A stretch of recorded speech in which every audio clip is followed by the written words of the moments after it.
بسم اللہ الرحمن الرحیم۔ ناظرین، امید کرتا ہوں آپ تمام حضرات خیریت سے ہوں گے۔ ابھی کچھ دن پہلے روجڑی کے اندر ایک پروگرام ہوا تھا، آپ حضرات نے سنا، اور اس میں میری بھی تقریر تھی اور مفتی صاحب کی بھی تقریر تھی، اور اس میں علماء بھی تھے اور کافی سادات بھی تھے۔ بتانا یہ ہے کہ ایک جملہ کئی لوگوں کو اچھا نہیں لگا، اور وہ لوگ جو ہے وہ لیٹر لکھنے کے چکر میں ہیں کہ ہم لیٹر لکھیں گے اور فتویٰ منگوائیں گے۔ اور لیٹر کون لکھیں گے؟ جن کو لیٹر کی سپیلنگ یاد نہیں، ان کو لیٹر کی سپیلنگ بھی پتہ نہیں ہے، اور وہ بندے لیٹر لکھ کر کے مولانا ممتاز صاحب پر جو ہے وہ فتویٰ لگوائیں گے۔ وہ جملہ کیا تھا؟ وہ جملہ آپ سن سکتے ہیں۔ دیکھو جڑے سنی سید العقیدہ سید ہیں اونے ساڈے سراں دے تاج، اس گل دے اندر کوئی شک کوئی نہیں۔ تے جیڑا ہو جائے بد عقیدہ، تے میرے اعلیٰ حضرت عظیم البرکت فرمایا کہ جدو سید اگر دین تو پھر جائے تے ان دی سیادت ختم ہو جاندی ہے، اساں رکھنے انہوں جتی دی نوک تے لانا ہے فتویٰ تے لاؤ۔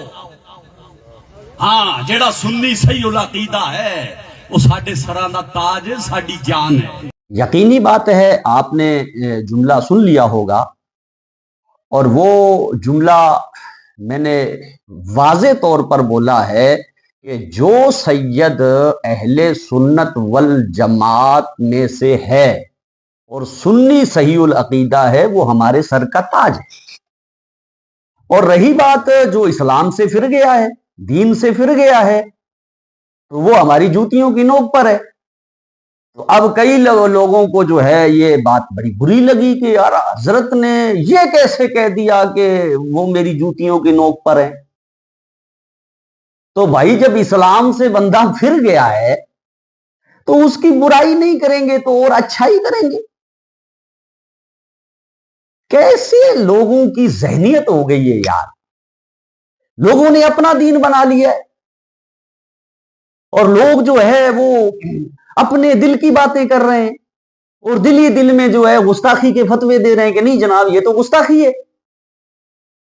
اللہ کے بندو، اپنا دین مت بناؤ، قرآن اور حدیث کا جو دین ہے اسی پر چلو اور اسی پر ہی نجات ہوگی۔ اپنا دین بنا لیا ہے یا اپنے پیر کو معاذ اللہ خدا سمجھ لیا ہے اور اس کی ہر بات کو دین سمجھ لیا ہے، تو یہ دین پار لگانے والا نہیں ہے۔ دین وہی پار لگائے گا جو محمد عربی صلی اللہ تعالی علیہ وسلم دنیا میں لے کر کے آئے ہیں۔ بات سمجھ میں آئی؟ ہاں، اب میں آپ کو کچھ حوالے دیتا ہوں اس حوالے سے، اور پھر ان لیٹر لکھنے والوں سے پوچھتے ہیں کہ کیا رائے ہے ان کی۔ سب سے پہلے میں آپ کو تاریخی حوالے سے بتا دوں کہ جیسا کہ ابن ہشام اور ابن سعد یہ تاریخ کی بڑی معتبر کتابیں ہیں، تو جو حضرت عبد المطلب تھے حضور نبی اکرم صلی اللہ تعالی علیہ وسلم کے دادا جان، تو ان کے بارے میں آتا ہے کہ ان کے بیٹے 12 تھے، اور مشہور جو روایتیں ہیں وہ یہ بتاتی ہیں کہ ان کے بیٹے، آپ کے بیٹے یعنی حضرت عبد المطلب کے 10 بیٹے تھے، اور عبداللہ حضور نبی اکرم صلی اللہ علیہ وسلم کے ان میں سے والد ہوئے، اور باقی جو 9 بیٹے بچے، جب حضور نبی اکرم صلی اللہ تعالی علیہ وسلم نے اعلان نبوت فرمایا تو اس وقت آپ کے سارے چچا جو ہے انتقال کر گئے تھے، صرف 4 چچا آپ کے بچے تھے۔ اور وہ 4 کون کون سے تھے؟ وہ حضرت حمزہ رضی اللہ تعالی عنہ تھے، اور حضرت عباس رضی اللہ تعالی عنہ تھے۔ یہ وہ حضرات تھے کہ جو حضور نبی اکرم صلی اللہ تعالی علیہ وسلم پر ایمان لے آئے تھے۔ اور رہا مسئلہ ابو طالب کا، تو اس میں علماء کرام کا اختلاف ہے، بہرحال میں اس اختلاف کی طرف نہیں جانا چاہتا۔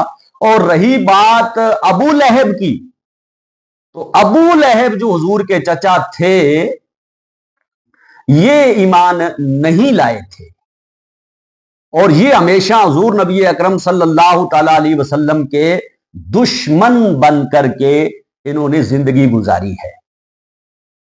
اب کہ اہل بیت میں سے کون کون ہیں، اس پر میں تھوڑی وضاحت کر دوں کہ حضرت حمزہ اور حضرت عباس رضی اللہ تعالیٰ عنہ کیونکہ حضور کے چچا تھے تو لہٰذا یہ اہل بیت میں آتے ہیں یا نہیں آتے، تو اس میں مسلم شریف کی حدیث ہے 2408 نمبر حدیث ہے، اور اس میں جو ہے وہ فرمایا گیا ہے کہ جو اہل بیت ہیں وہ کون کون ہے، تو فرمایا گیا کہ آل علی، حضرت علی رضی اللہ تعالیٰ عنہ کی اولاد، آل عقیل اور آل جعفر اور آل عباس۔ تو عباس حضور نبی اکرم صلی اللہ علیہ وسلم کے چچا تھے تو وہ بھی اہل بیت میں آتے ہیں۔ اور آگے حضرت امام ابن کثیر تفسیر ابن کثیر کے اندر سورہ احزاب آیت نمبر 33 کے حوالے سے لکھتے ہیں کہ اہل بیت میں آپ صلی اللہ علیہ وسلم کی ازواج محترمات بھی شامل ہیں اور آپ کے وہ قریبی رشتہ دار بھی شامل ہیں جن پر صدقہ حرام ہے، یعنی آل علی، آل عباس اور آل جعفر اور آل حمزہ۔ تو حضرت حمزہ اور حضرت عباس حضور کے چچا تھے، یہ ایمان لے آئے تھے تو ان کو اہل بیت کے اندر شامل کیا گیا ہے۔ اور آگے ائمہ حضرات کا موقف آپ کو بتا دوں کہ اہل سنت والجماعت کے جلیل القدر ائمہ جیسا کہ امام شافعی، امام احمد بن حنبل وغیرہ، ان کے نزدیک بنو ہاشم اور بنو مطلب کے وہ تمام افراد جو ایمان لائے اہل بیت میں شامل ہیں۔ حضرت حمزہ رضی اللہ تعالیٰ عنہ بنو ہاشم کے سرداروں میں سے تھے، لہٰذا وہ بالاتفاق اہل بیت ہیں۔ تو اب جو ایمان لے آئے تھے حضور کے چچا، تو ان کی تو تعریف بیان کی گئی ہے اور ان کو اہل بیت میں شامل کیا گیا ہے اور تمام مسلمانوں پر واجب کر دیا گیا ہے کہ وہ اہل بیت کا احترام کرے، لیکن ابو لہب ایمان نہیں لایا تھا۔ تو ابو لہب کی برائی اللہ تبارک و تعالیٰ نے قرآن میں بیان کی ہے۔ اللہ تبارک و تعالیٰ نے قرآن میں پوری سورت نازل فرمائی ہے، تبت یدا ابی لہب، یہ آپ قرآن کے اندر پڑھ کر کے دیکھ سکتے ہیں۔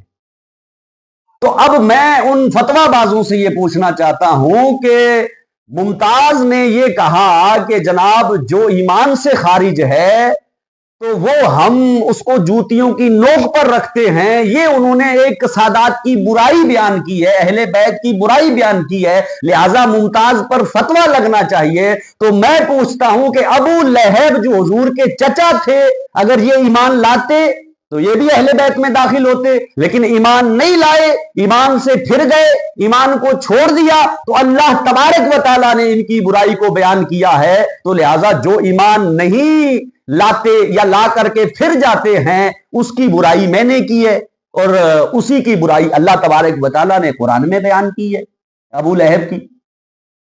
تو اب اگر یہ گستاخی ہے کہ جو مطلب دین سے پھر جائے وہ ہماری جوتیوں کی نوک پر ہے، اگر یہ گستاخی ہے تو معاذ اللہ ثم معاذ اللہ، پھر یہ گستاخی تو اللہ نے بھی قرآن میں کی ہے۔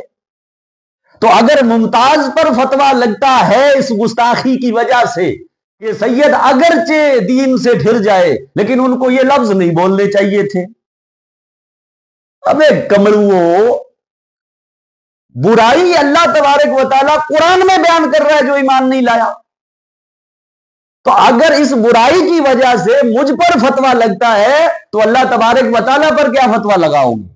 تو ان فتویٰ بازوں سے میں یہ پوچھنا چاہتا ہوں اور ریکویسٹ کرنا چاہتا ہوں کہ مولانا ممتاز کے بارے میں آپ فتویٰ لگوائیں اور جہاں جی چاہے لیٹر بھیجیں، اس بات کی کوئی پرواہ نہیں ہے۔ اللہ تبارک و تعالیٰ کے نبی علیہ الصلوۃ والسلام ارشاد فرماتے ہیں لا تخف فی اللہ لومۃ لائم، کہ اللہ کے معاملے میں کسی ملامت کرنے والے کی ملامت سے نہ ڈر، قل الحق لو کان مرا، حق بات کہو اگرچہ کڑوی لگے۔ تو اگر اس گستاخی کی وجہ سے ممتاز پر فتویٰ لگ رہا ہے اور ممتاز کے بارے میں لیٹر لکھا جا رہا ہے تو برائے مہربانی ایک لیٹر خدا کے بارے میں بھی لکھیں کہ خدا نے بھی حضور نبی اکرم صلی اللہ علیہ وسلم کے جو چچا ابو لہب تھے وہ ایمان نہیں لائے تھے، تو ابو لہب کی برائی قرآن کے اندر بیان کی اور پوری صورت جو ہے اس بارے میں ہے۔ تو خدا کے بارے میں بھی فتویٰ منگوا لے، اور جب میرے اور میرے رب کے بارے میں فتویٰ آئے گا نا تو میں کر لوں گا تم سے بھی بات، فتویٰ منگوانے والوں سے بھی، اور کر لوں گا ان مفتیوں سے بھی بات کہ جو خدا کے بارے میں فتویٰ دیں گے۔ بات سمجھ میں آ گئی آپ کی؟ لہٰذا یہ کوئی گستاخی نہیں ہے، ہم تو اہل سنت والجماعت کے جو سادات ہیں ان کا بھی احترام کرتے ہیں، اور جو اہل سنت والجماعت کے علماء ہیں ان کو بھی اپنا سر کا تاج سمجھتے ہیں۔ جیتے بھی بیٹھے نا سب میرے سر دے تاج نے، میں انہاں دی جُتی دے برابر ہی کوئی نہیں۔ لیکن کچھ لوگ ہوتے ہیں علاقے کے اندر، ان کا مقصد ہی یہ ہوتا ہے کہ ہمیں فتنہ پیدا کرنا ہے، تو لہٰذا ایسے فتین لوگ جو ہے وہ فتویٰ منگانے کے چکر میں ہے۔ تو بس لاسٹ میں یہی ریکویسٹ ہے کہ برائے مہربانی وہ اس بات پر اگر فتویٰ منگوا رہے ہیں تو پھر وہ خدا کے بارے میں بھی ایک فتویٰ منگوا لیں، پھر میں ان مفتیوں سے بھی بات کر لوں گا، فتویٰ دینے والوں سے بھی اور منگوانے والوں سے بھی بات کر لوں گا۔ السلام علیکم ورحمۃ اللہ وبرکاتہ۔ آپ حضرات سے گزارش ہے کہ میری صحت کے لیے خاص طور پر دعا کریں اور اس ویڈیو کو زیادہ سے زیادہ شیئر کریں